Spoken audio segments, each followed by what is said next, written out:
Wow, it's 17th of July already, and today is a day of celebration for Temi Tope Onile, the son of happiness. And Temi, ẹ jẹ́ ká jọ jẹ́ ẹpẹlẹlẹ́dẹ̀ làákàn, àwọn ọlọ́lá òfu. Ẹpẹlẹlẹ́dẹ̀ làákàn, àwọn ọlọ́lá òfu.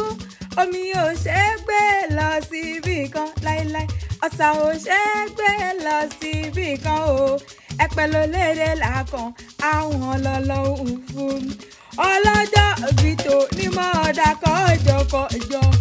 Àṣeyí ṣá ọmọdún ọdún ayọ̀ lọ́mọ ṣe. Tèmi Tọ́pẹ́ o, mo ní ògbé alẹ́ kò di ìdí ọdún ẹ̀ tún ti dìde. Ọmọ wọn lẹ́pẹ́ jẹ́ ń bọ́ délé àwọn tó bí ọ ní wérewére. Ẹ̀pẹ́ nílé o, ẹ̀pẹ́ ọmọ ológun abàtà, ọmọ oníta èdè ń gbá, ẹ̀rù ń gbá, ọmọ ń gbá. Wọ́n ní kọ́ mọ̀mọ́ gbámọ̀mọ́ bá oníjẹ́ṣe bí ẹ̀rù ń lé bá ọba tó bí ọ lọ́mọ. Onílẹ̀ bébí wọn lọ́mọ olóbì kan wọ́wọ́ ti rí wọ́n, ìwọ lọmọ olóbì kankan wọ́wọ́ ti rí wọ́n. Obì tó fẹ́ tẹ̀yìn àwọ̀ sápò ẹni, èyí tí ò fẹ́ tẹ̀yìn àwọ̀ sínú igbó. Ẹranko búburú wọn máa róhùn jẹ nílé bàbá tó bí ọ lọ́mọ gangan ni. Ẹ̀yin lọmọ olókun àgbàdà nílé bàbá tó bí ọ lọ́mọ. Onílẹ̀ o, ta ló lẹ̀ lómi lẹ̀ pẹ́yìn o. Bébé ilẹ̀ làbàtà bútú bàbá omi kómi lé bàbá tó bí ọ lọ́mọ.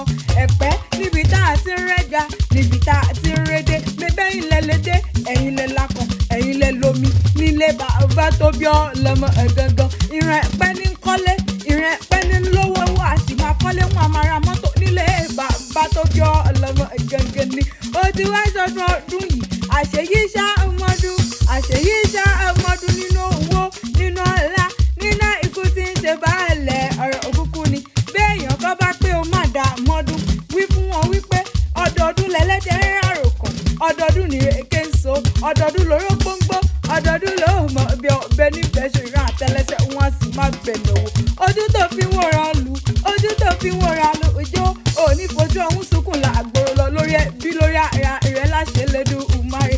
Àṣeyí ṣá ọmọdún o, Tèmi Tọ́pẹ́, àṣeyí ṣá ọmọdún ọdún ayọ̀ lọ́ọ̀sì máa ṣe láṣẹ lédùn ùmáre. Àmọ́kẹ́lẹ̀ mi ń jẹ́ ọmọ bàbá bílí onílò nílò òkè o.